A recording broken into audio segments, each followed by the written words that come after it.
Hello, everyone, and welcome to the Ocean Lab's special live broadcast straight from the super remote waters of San Ignacio Lagoon, Mexico.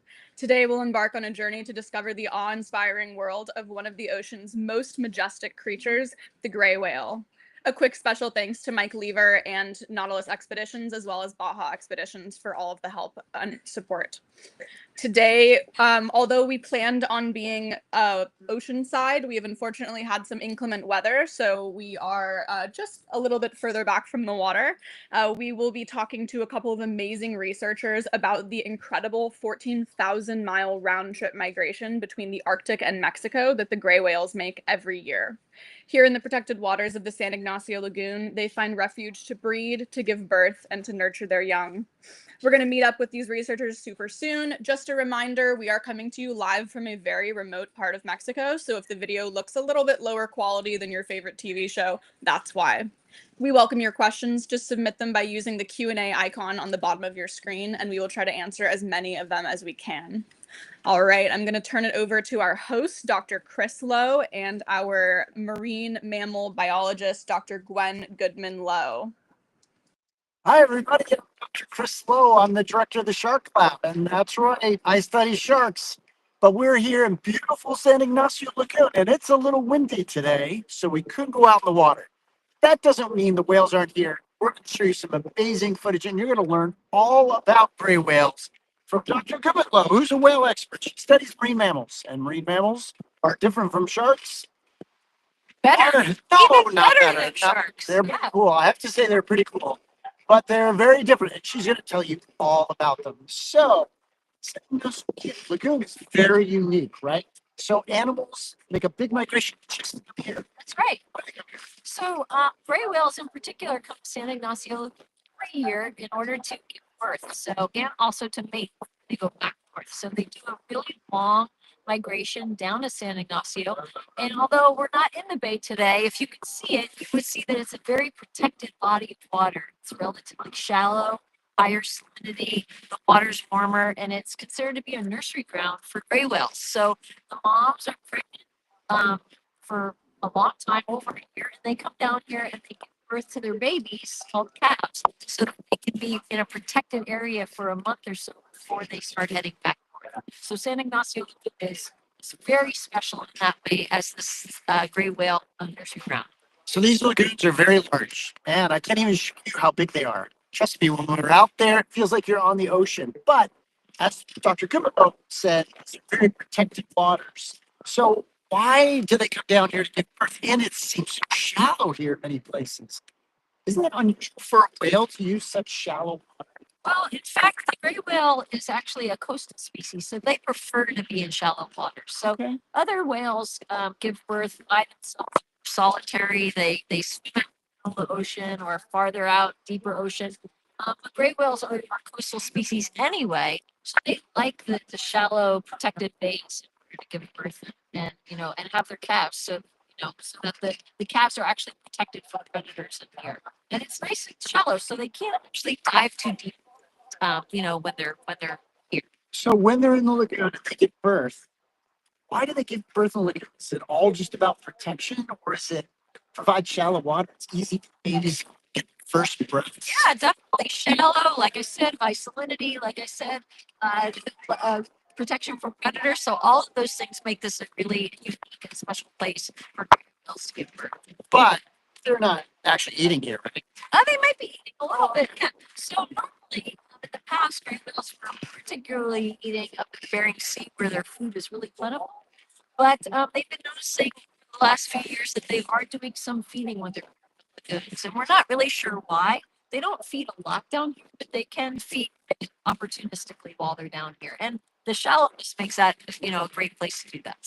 So, unlike whales that we might think about that are out in the ocean, like blue whales or humpback whales that are feeding on schools of plankton and fish in the water, gray whales are a little different, right? They are really different. So gray whales actually feed in the mud. So they're mud suckers. You can consider them mud suckers. They go down to the bottom for some reason. We don't know why. They particularly like to be on their right side. So they'll turn over on their right side. They put their heads down, they suck the mud in to their mouths, and then they will push the blood and water out, and they'll right, which are something called isage and crustaceans. It's stuck on the inside of the baleen, which is what they have they'll push everything else out, and they will scrape the baleen with their tongue, and then they swallow that food. So why we do this on the right side is because well before we had underwater predators and things like that, when we would find great whales or great skeletons, see the baleen on the right side is much shorter. And that's because the sediment is really coarse and kind of like sandpaper. So if they're feeding, feeding on the right side all the time, it actually wears the baleen down so that it's actually shorter on the right side. So Kylie, I think we have some footage of gray whales feeding, right? So can you show that?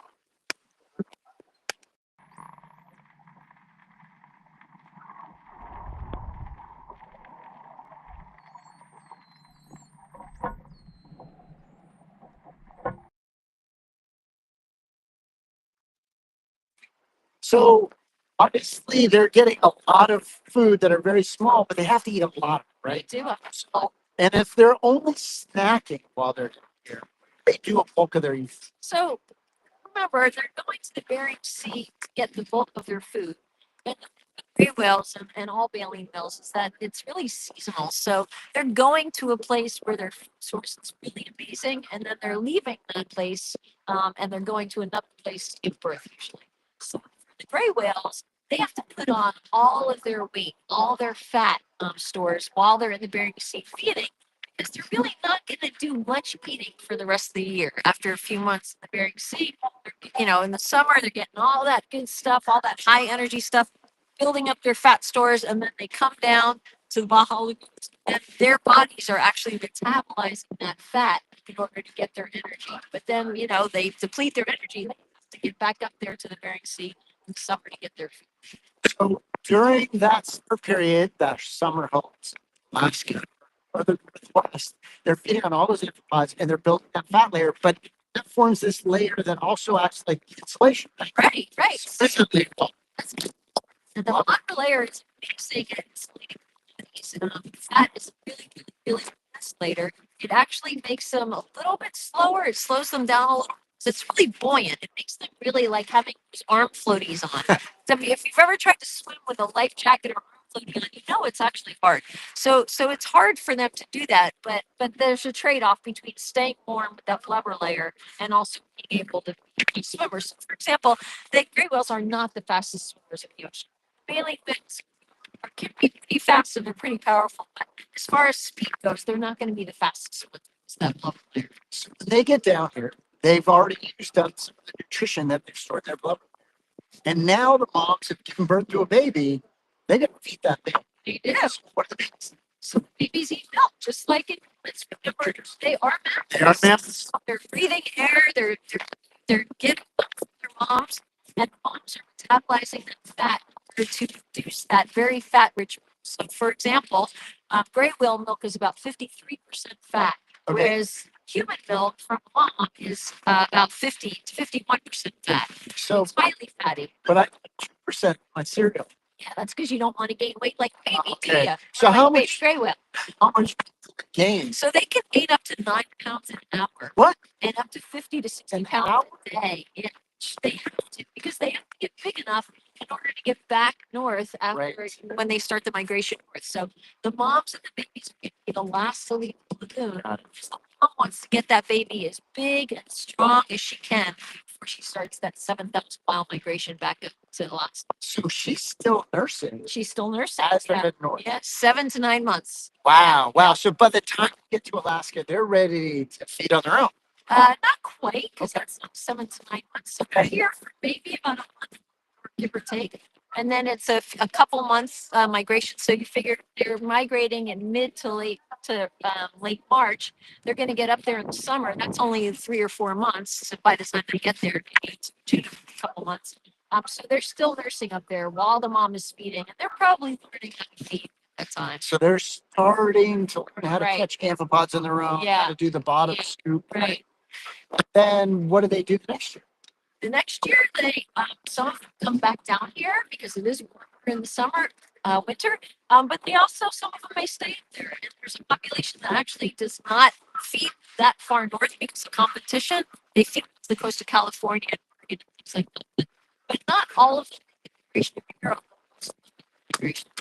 Okay, so they're marine mammals. Yes. So they have to come to the surface to breathe. Yes. So how do they do that? Is it different than us? Like Well, when we go, right. I go snorkeling and I have my snorkel and I Yeah. dive down. Yeah. I can only dive so deep. Right. How deep can they dive and how long can they hold their breath? So because they're coastal, they don't dive super deep, so 100 feet, maybe 200 feet. They can hold their breath for minutes. In general, it's, for especially for the babies, 3 to 5 minutes. But they can hold their breath for up to about 30 minutes. I mean, I can hold my breath in water for about a minute. So that's a pretty long time that they can do that. And then they come to the surface, they take a breath, they exhale just like we do. We exhale, we take a big breath in, and then they go back down. But when they exhale, they're exhaling through what? Oh, they're exhaling through their nostrils, which we have a little diagram here, little animal. So our nostrils are here on the front of our face. If you think about a cat and a dog, if you think about a seal or sea lion, they're kind of on the front of their face, but they're moving up. But whales are really unique in that over evolutionary time, their nostrils have migrated from the front to the top of their heads. The reason why it's like that is so that, like, if they're swimming, they don't want to waste any energy, right? Because they have to use those energy stores that they built up. So they don't really want to waste energy, doing anything. And so if they were a normal animal, like a dog or a cat, they would come to the surface of the water. They'd have to go like that. But this enables them to just go that breath as they're swimming, and their nostrils open. They exhale, and then they take a breath in, and then they swim, and they keep doing that. I heard they make this cute heart-shaped little exhale pattern when they do that. They do. So if you look, if you can see that real close up, I don't know if you can. So there's two groups of whales, baleen whales and toothed whales, dolphins. And the toothed whales and dolphins have, we all have two tubes, if you want to call them, coming from our lungs that go to the top. Toothed whales and dolphins, their tube forms one hole, called a hole. So they only have one hole. But baleen whales still have the two different blowholes, but they're like nostrils. And so what happens is when they exhale, you get a condensation that comes out because it's two blowholes coming like that. The condensation kind of goes up and around, and it looks like a heart. So they have a heart-shaped blow. So I think Happy Valentine's Day. Exactly. I think we have some footage of that. Can you show that, Kylie?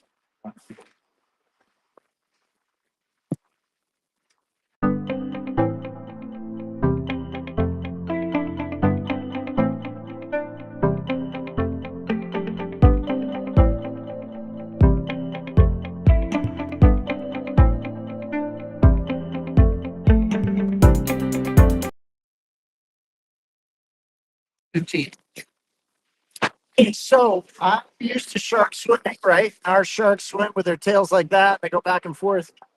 These animals now have something called a fluke. It's not really a tail like a shark. That's right. So how does the fluke work? Tell us about the fins. All right. So if you look at this model again, so like as Chris said, the shark fins are more like this, going side to side. With marine mammals, their tail is up and down, and so they have really strong muscles attached to their spine. That the spine has really tall projections here. So they have muscles on the top attached to the spine and muscles on the bottom. And so normally, like if you're swimming, you kind of do a stroke like this, and you have power on the downstroke, and then you kind of move your arm, and it's not a lot of power going this way. Nobody really swims like that, right? But they're very powerful. So they have power going on the downstroke, but also power going on the upstroke. So they're very, very powerful swimmers. And so that's also good because they don't have to give off a lot of energy or use a lot of energy to swim because it's easy for them. It's not one stroke kind of thing. And how do they steer? So the flippers on the front of the animal are kind of related to our arms, and they actually have bones that are like our arms and then like our fingers, but the finger bones are really long, flat, and that gives them a high surface area to volume ratio. What that does is that gives them more. It's really not for propulsion or for forward. It's really more for steering. So they can actually turn them this way and that way, and Oh. it allows them to steer a little bit better. And they can, turn around. Yesterday, we were able to be on the water. We saw them rolling in the water and Right. things like that. They're doing both their tail and also their. So this is for steering, for ability, and this is Pretty for much, power. yeah, pretty much. So actually, they look like they're sluggish. They can go fast enough to actually launch themselves up. They can. Oh, So first of all, they're kind of torpedo shaped, Yep. which is really streamlined in the water. But they can launch themselves out of the water, and that's called breaching. They can also put their heads out of the water, and that's called spy hopping. So they have essentially two kind of behaviors like that. but to swim fast enough to launch Yes. fast body out, Right. it takes a huge amount of force, Yes, right? it does. Yeah. So breaching, we've actually seen some breaching. So Kelly, I think you have some footage. Can you show that?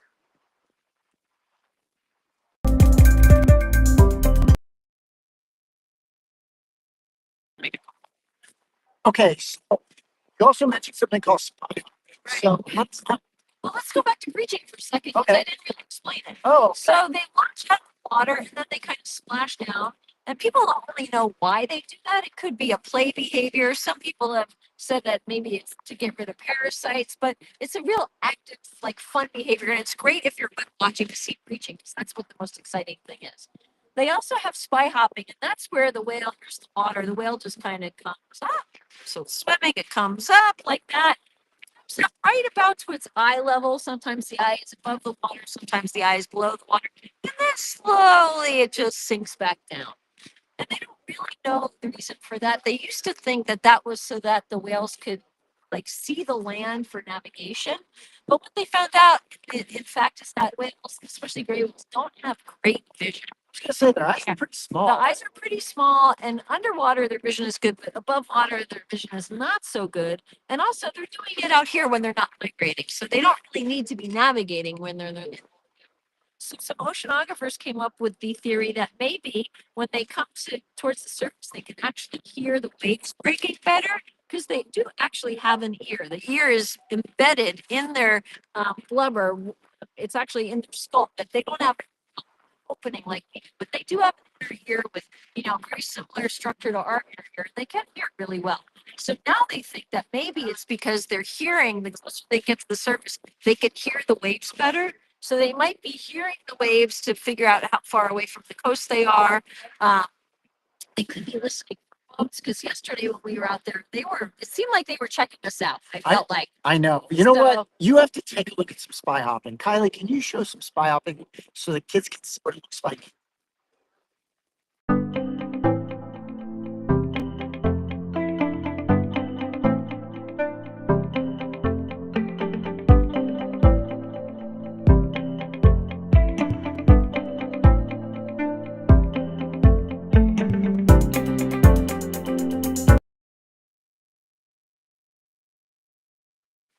It also could be that they're looking for other, animals to mate with. So we actually don't really know, but it's a bet that they're also looking for other whales in order to mate. So yesterday when we were out, we did see some whales kind of together, right? So there were Yeah. a couple whales right next to each other, maybe 2 or 3. What could that be about? Well, they are intelligent animals, and they Okay. do have to find each other for reproduction. Okay. So the smallest reproductive group is going to be 3 whales. It's going to be 2 males and a female. And what happens is the 2 males are going to vie for dominance. In other words, the strongest, biggest one is going to be able to do the mating with the female. And so they usually have 2 males. And the reason why you need to have 2 males is because remember, they are air breathers. And so the other male is going to help keep the female buoyed up to the water so that she can breathe. And so you have these groups of 3, sometimes more animals are doing that. They're kind of vying for dominance when they do that. That's helpful. Yeah, very helpful. Yeah. So they're helping her to help the female get some rest while she's mating. Okay, that's very cool. So now, I guess my question is, they can also have like built-in sonar. They know the bottom is how to do that. Well, what do you mean? Well, so whales can echolocate, right? Baleen whales do not. They do. So No. which ones do? Okay, so the toothed whales and dolphins are echolocation. Okay. Now, baleen whales actually can produce echolocation. echolocation sounds, but they don't have the apparatus or the structures in their skull in order to hear the sounds back. And the reason is they don't really need it, right? Because most of the baleen whales are eating large, huge schools of plankton. They don't have to hone in like dolphins do on, or sperm whales on a specific, individual prey. They're just looking for big things in the water. So that's why they don't really need good vision. They don't really need echolocation or sonar. So they don't really use the sonar for feeding or for anything like that. But the tooth whales and dolphins need it. But I also heard they're not big singers. They're not big singers. So the other baleen whales are big singers, right? Like humpback. Some of them are. Yeah. So why aren't they big singers? They have bad voices. Yeah, really bad voices. So the humpback whales are actually known to sing because what they're doing is they used to think it was to attract females. Okay, makes sense. Here's my pretty song. Come mate with me, come hang out with me. But in fact, what they found was that whenever they recorded songs, there were no females actually near them. It was actually a way to keep the other males away. So that was their thing of dominance. I have a better song than you. I'll stay away. But gray whales don't really have a feeding system. They do produce sounds, grunts and chirps and things like that, but they don't actually sing songs like baleen whales. Got it. Humpbacks. Humpbacks are really the ones that are known to sing songs that we can hear, and that's why they make CDs out of them, and, so that you can actually listen to the songs. Very cool. Yeah. So one of the things that we did see yesterday was whale would kind of come up, go like it was going to dive, and sometimes when it did that, its tail came out of the water. That's true. What's that called? So that's called fluking.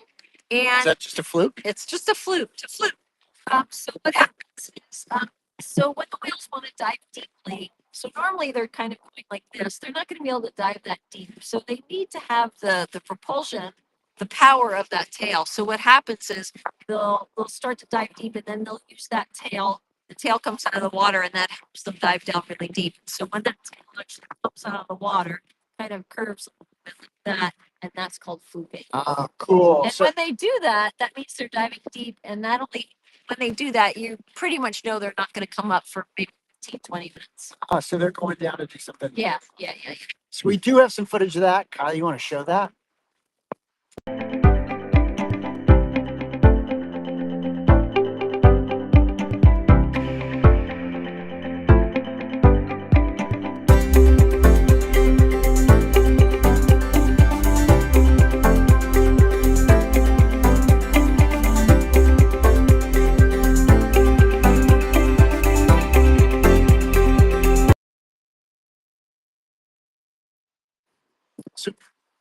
We did talk a little bit about feeding. Let's go back to feeding. So these are not like teeth. That's right. They have baleen, which is very similar to our fingernails. It's kind of something that's similar to our fingernails, and it's flexible. But the really interesting thing is that different species of baleen whales have different colors and patterns of baleen. By patterns, what I mean is the size of the sieves. So how close those baleen plates are together will indicate what they're feeding on. So it's kind of like a cone next to each other. So gray whales, in fact, have like yellowish white baleen, and the baleen is only coming down from the upper jaw. They don't have any on the lower jaw. Only comes down from the upper jaw. It's kind of like a curtain. And the way that they feed is, well, for gray whales, they're sucking the mud up, but for other whales, they'll open their mouth really get in big gulps of water. So on the bottom ventral surface of the whale, you see these pleats, and these are called feather pleats. And essentially, what they do is they allow the throat to expand. Now, because gray whales are not taking in large quantities of water, they don't need their throat to expand quite that much, and that's why they only have 2 to 4 pleats. If you look at a humpback whale, they have 10, 20 pleats. That's because they're taking in huge quantities of water, and they have to expand their throat really high. Now, animals, the baleen whales that take in huge quantities of water, have a really cool mechanism, and that is they can turn their tongues inside out. And what I mean by that is the tongue is normally curved kind of like this, right? Your tongue is coming out, it's curved like that. When they're taking in those large quantities of water, it goes like that. And yeah, I can't do it. And it turns actually inside out, and that allows much larger quantities of water in there. And when they're pushing the water out of their mouth, not out of these plates, these are, they're not open to the outside. When they push the water out, the tongue pops back up, just like that, and it closes the mouth. The water comes out through the baleen, or the mud comes out through the baleen. And again, the food gets stuck on the inside of those plates, and then they use their tongue to kind of scrape it off and swallow. So I have a couple more questions regarding these zits. That's me. Oh, They're not zits. They're sorry. not pimples. Sorry. So, gray whales have a really interesting thing, and that is that they have two types of other animals that live on their bodies. One looks like these white round spots, and these are barnacles. And the other are these little orange patterns that are around the barnacles, and those are called whale lice. So the barnacles are because there's a barnacle species that only lives on gray whales, and the gray whales don't get any other barnacle species living on them. So they're species specific. They live together. And the barnacles are invertebrates, and what they do is when they reproduce, they give off these little tiny things called larvae that float around in the ocean.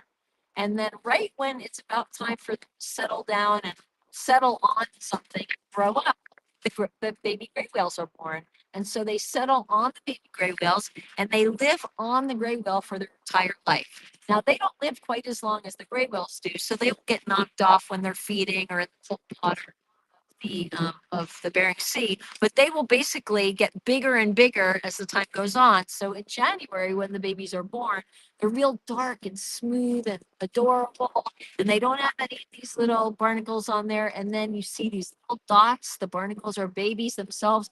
The barnacles get bigger and bigger, and they form these groups of barnacles. The area gets bigger and bigger. They live there their whole lives.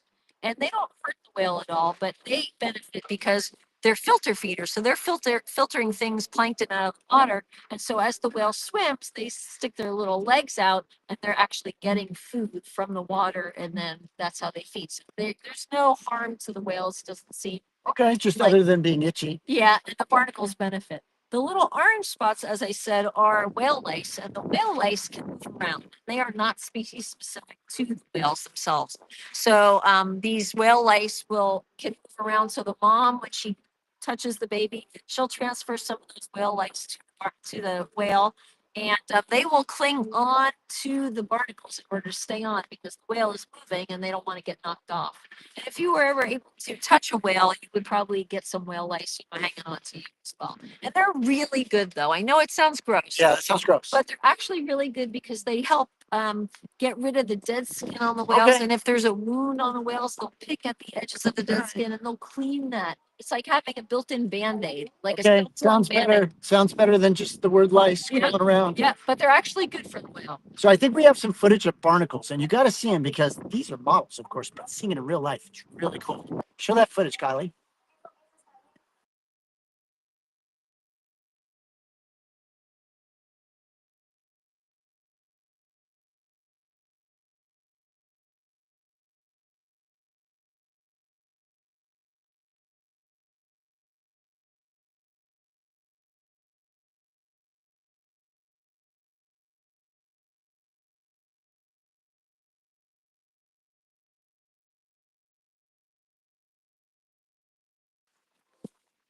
So now, 100 years ago, or whales were hunted.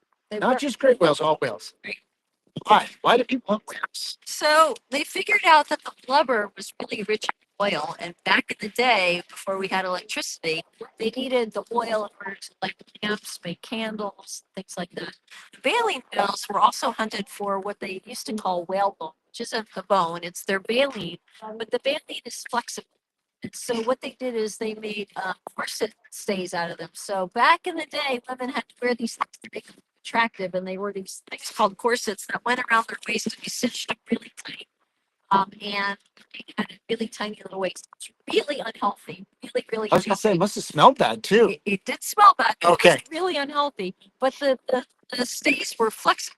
They Okay. were almost like Just like early plastic. early plastic. That's what I was going to say. So they used those around this too, because back in the day, also people did not like the sun. So everybody, or women especially, carried around umbrellas to keep the sun off their skin. And so they had this whalebone in there. So they used the blubber for oil and the whalebone for these various products. They made margarine out of it, things like that. Now, that overhunting really hurt the population. Because remember, these whales, we didn't talk about this, but the moms only have one baby and not every year. Okay. They can't have enough energy stores to give birth to one baby at a time. And if they happen to have twins, they're not going to survive. So one baby at a time, and because their gestation or the length of time that they're pregnant is 13 and a half months. And then they have to Take a year off. take a year off because they're feeding the baby milk, right? So now we're up to 2 years. So it's about every 2 3 years cycle retention. And so because of that, when you kill whales, especially the females, it takes a really long time for the population to rebound because it's not like they can have quintuplets or every year or something like that. So gray whales were thought to be on the road to extinction They were. by the early 1900s. Changed.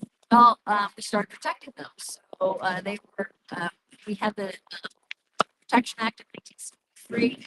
Mexican government started to protect them. The fishermen came in and they said, okay, we see that this is a great resource. We don't want to kill them. We want to protect them. So they made an ecotourism thing where they came up with the regulations of how many boats could be on a whale at one time, how long people on a pump can be on the whale and things like that. So we have been protecting them for quite a few years now, which has allowed the population to rebound. But despite the fact that numbers have been going up for the last century, they still have times when they don't do very well. Right? That is true, and that seems to be related to the food source. So with climate change and El Nino and La Nina oscillation, what happens is their food source, which are these mice and shrimp and amphipods, they need that Arctic ice. They need that ice because the ice gives a little cover and allows the phytoplankton to grow, which their prey feed. And then when there's no ice cover, the phytoplankton dissipate. Their prey don't get their own food, and so then there's not enough food for the gray whales to feed on. And so we did have an unusual mortality event about like 2019 to 21. And what happened was we were finding lots of gray whales starving and dying of starvation, being completely emaciated, stranding, washing up to shore, and it was real scary. So the phytoplankton are like microscopic plants. Right. They right underneath the ice. Right. And if there's no ice, Then they're not there's no phytoplankton. Yeah, right. Therefore, there's no amphipods. Right. Woo, that's not good. No, it's right? not good. So what are gray whales starting to do? And They're feeding along the way, but it's really snacking. It's not really because the amphipods are in high abundance in a very concentrated area. It's something like 12,000 amphipods in a yard. I think like it was even more than that. That's It's like 120,000 amphipods in a yard. my So you don't find that anywhere else. So they can snack along the way. They're also opportunistic feeders, so they can feed on other things. But those prey, they've evolved to feed on those prey for a reason, and that is because those prey are very energy rich. So they can beg for their buck if they can feed on what they're supposed to be feeding on. Okay, so I have another question. That comes back to the sea ice because the sea ice forms in the winter, Right. right? And then it's been really critical, but because the planet's getting warmer because of climate change, it's going to happen to sea ice. That's a problem. Sea ice is melting. It's not forming big enough shelves. And yeah, so the less sea ice we have, the less food the gray whales are going to have, and then their population is going to decline because there's just not going to be enough food to feed all of the animals in the population. So that's a problem. That is a problem. Yeah. So we did good by protecting them. Right. We're not killing them anymore. The Right. populations are starting to come back. Not Yay. directly killing. Right. Right. Yay. Right. But because of climate change, we're starting to put the population at risk. Right. So what can we do about that? Yeah, what can we do about that? So how are humans affecting climate change, Dr. Lowe? Driving gas vehicles, putting carbon dioxide in the air. Litter pollution's a problem too, right? Burning fire plants, using electricity that's not solar, all of those things, everything pretty much that we do today is causing climate change. So all those things Everything. are bad for gray whales. Exactly. And not just gray whales, but Well, species, the right? ocean. Yeah. So, and for us, but Yeah. not good. Probably not good. So, I mean, we have to develop technology. Solar is a renewable energy source, for example. So using solar power instead of, other types of power is good. But we have to really think about what we're doing. So every time we drink out of a single-use plastic bottle, for example, instead of using a reusable plastic, a reusable bottle, every time to make that plastic bottle takes energy. Like this plastic toy. Yes. Made out of Plastic, yes. made from oil. Everything. Oil, Plastic CO2. bags are made from oil. Plastic bottles are made from oil. All of that. So every time you go to Costco and you buy, a flat of water bottles, think twice about that because you are actually contributing to the problem. All those single-use bags of potato chips and everything, all of those bags are made of non-recyclable materials. So remember, there's a lot you could do to help the gray whales here in San Ignacio, and trust me, they're pretty cool to see. Now, I'm sure there's some questions there. So, Kylie, do we have any questions?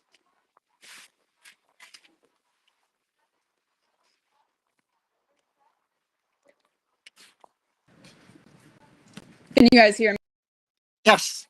me? Gwen and Chris, can you guys hear me? Yes, we can hear you, Kylie. Perfect. Perfect. To the viewers watching at home, we apologize. Like we said, we are in a very remote area of Mexico, and for some reason today, the Wi-Fi connection does not favor my end of the broadcast. We do, however, in good news, have a ton of questions coming in. So let's go ahead and start. Since we were just talking about climate change and gray whale numbers, Beth wants to know, how are the gray whale numbers doing now? Are coming back. So I think the current estimate or the last estimate is about 18,000, which is pretty good because it had gone down really, really low for that. But they are coming back relatively slowly because remember, they don't reproduce every year. So it is a slow comeback. So it increased after we stopped whaling. Then we had mortality rates. They went down again, but now they are on their way back. And like I said, I think the estimate currently is about 18,000 for the Eastern Pacific population. Good question. Awesome. We love to hear some good news. All right. So Camilo wants to know, how do whales sleep without drowning? Oh, that's a really good question. So they do a behavior which we didn't talk about really, Yes. and it's called logging.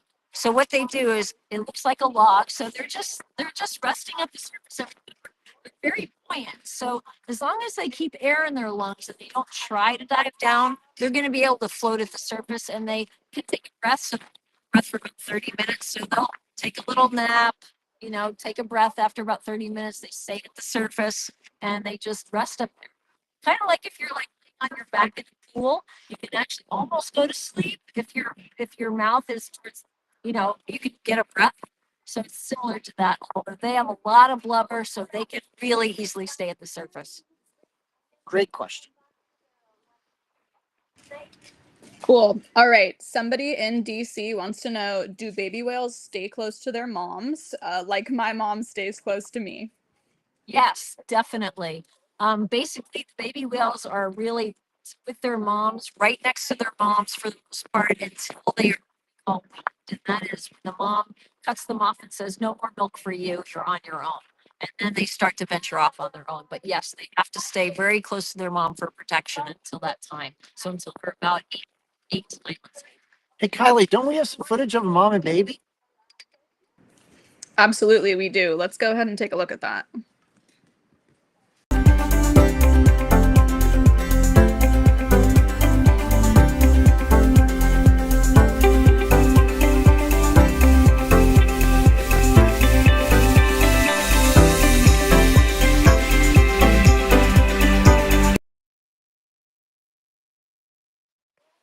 That's pretty cool, huh? So, I'll introduce Scarlett, who's a naturalist here. She's been working here for many years. Scarlett, tell me a little bit about who you are, what you do, and how you got interested in this. Okay, so I'm Scarlett. I'm one of the naturalists here in San Ignacio, and I've been working here for 4 seasons already. And I always feel attracted to whales and about the ocean creatures. So I just decided to have a career, and I had to study a lot, but here I am. So, go ahead. Did you go to college? I went to college, What was your major? sustainable coastal management. Sustainable coastal management. Okay, so not marine biology. No, Wow, What? amazing. What you're doing here is sustainable coastal. right. Yes, basically here what we're doing is ecotourism, and we also try to educate all our visitors. We like to also tell the story about how everything started here with San Ignacio Lagoon. Here, some locals decided to have a co-management. That means that they have their own population, so it's very interesting. So if you have any questions for Scarlett, please, now's a good time to ask.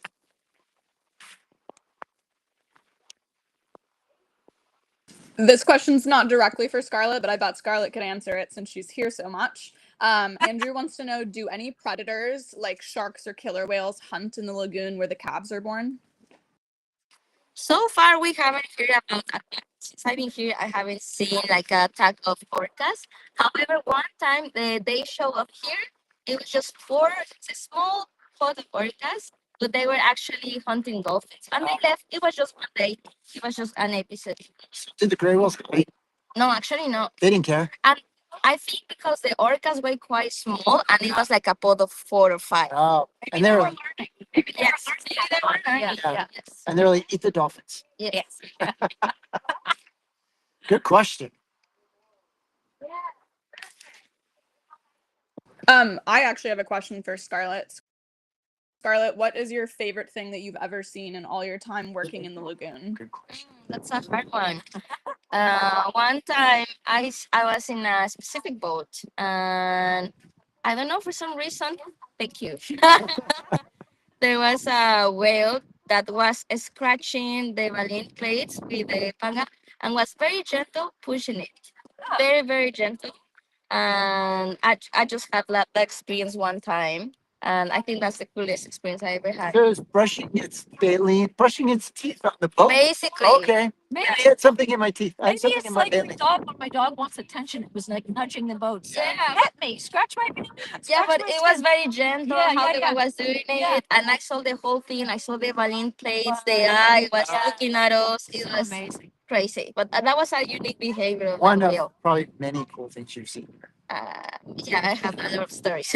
I'm sure. Mhm. Any other good questions, Kaylee? Kylie? There's Chris, as we have learned, is notorious for messing up people's I know. names. We have a question. We have a question from Daisy. Daisy wants to know, do whales have conversations like people do? It's a good question. So some whales do, yes. So they do communicate with each other for sure. Some whales have more communication than others. For instance, dolphins are really vocal and they communicate a lot with each other. Gray whales, as I said, they do have vocalization. So yes, they definitely communicate with each other. What they're saying, that's another question we can't really answer. But yes, they definitely communicate with each other, and they communicate with touch too. So they, their flipper on the mom or the thank you. Yes, they will touch, and that we don't know what they're saying, but that could be mom, I'm really scared, or mom, I just want to let you know I'm back. I took a breath, but now I'm back. Because remember, the baby whales can't dive as much and as long as the mom whales can, right? So the baby whales at the surface, the mom's going to dive down. She comes back up, and they have to touch. So yeah, a lot of communication. Okay. So I guess that answers Katie's question, which was, what do whales talk about when they talk to each other? Sounds like we don't know. We don't really know. Are there any species of whales that we do know what they're talking about? No.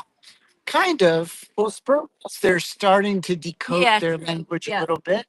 So they're the first. We're starting to understand a little bit about what they're communicating based on their behaviors. But some whales are more vocal than others, Right, right? right. So others maybe Yeah.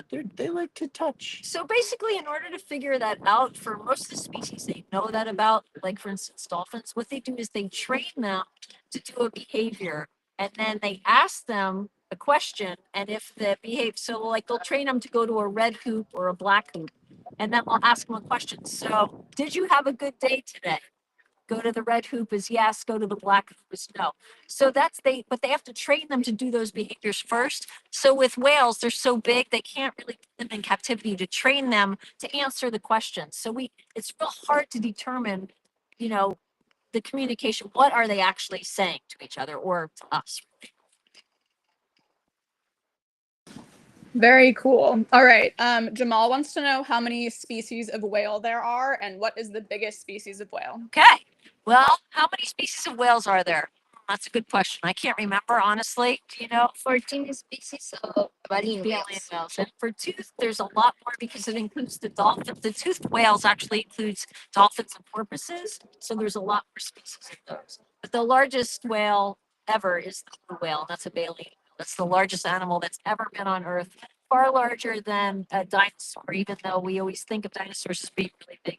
Blue whale is by far the largest. But one thing I do want to mention is that all the whales that have been hunted are actually smaller than they used to be historically.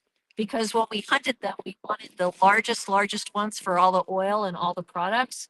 And then we hunted out the really large ones. And so when they mated, genetically, they're smaller and smaller. So when you see an estimate of how big a whale is, that's usually a historic estimate. And they're not quite as big as that.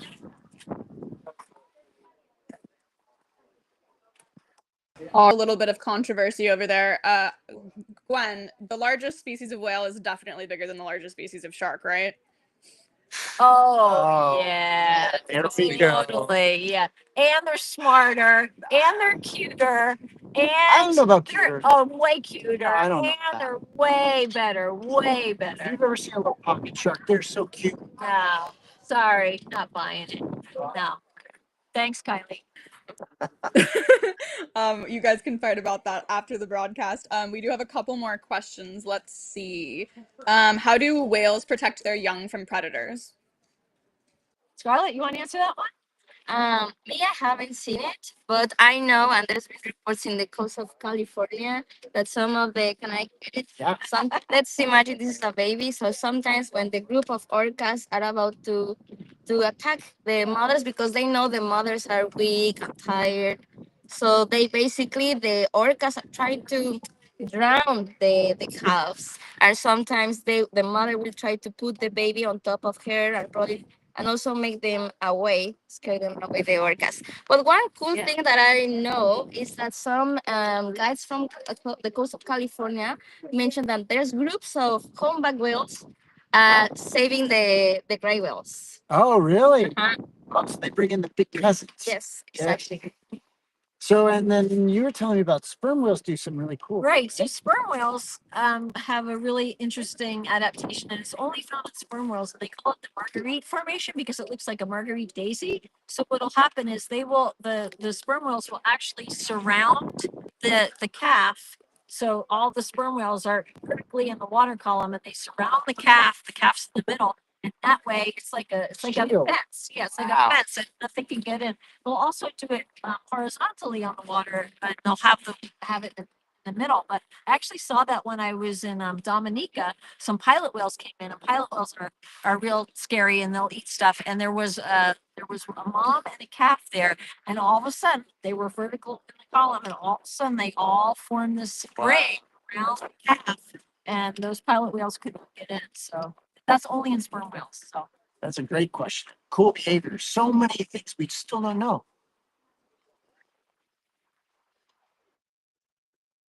I think sperm whales are definitely my favorite species. Sorry to the gray whales. All right, we have time for one more question, and this one is always my favorite. Do whales have yes, feelings, whales Gwen? definitely have feelings. How do we know? Well, when the whales were hunted, like gray whales did in Ignacio, they would attack the whaling ships. So they definitely were angry. And we know that they feel sad. Like certain dolphin species will actually carry their stillborn calves for many days, up to 3 weeks. They'll carry them around. So that's a sadness. So we have anger, we have sadness. The breaching, I think, is excitement and happiness. Woo! I'm breaching. So yeah, I mean, there's a whole bunch of different emotions, and we don't really know what they all are, but I'm sure they definitely have feelings. Well, and whales, next to humans, have one of the largest brains of any mammal. They do. They have a large brain, way larger than sharks, by the way. I know, I know. They're not very smart, but they're so cute. But that big brain, they're highly social, they're communicative. They are very empathic. Yeah, Yes. empathic, very intelligent. So Yeah. it Yeah. would make sense Yeah. that, you know, very sensitive.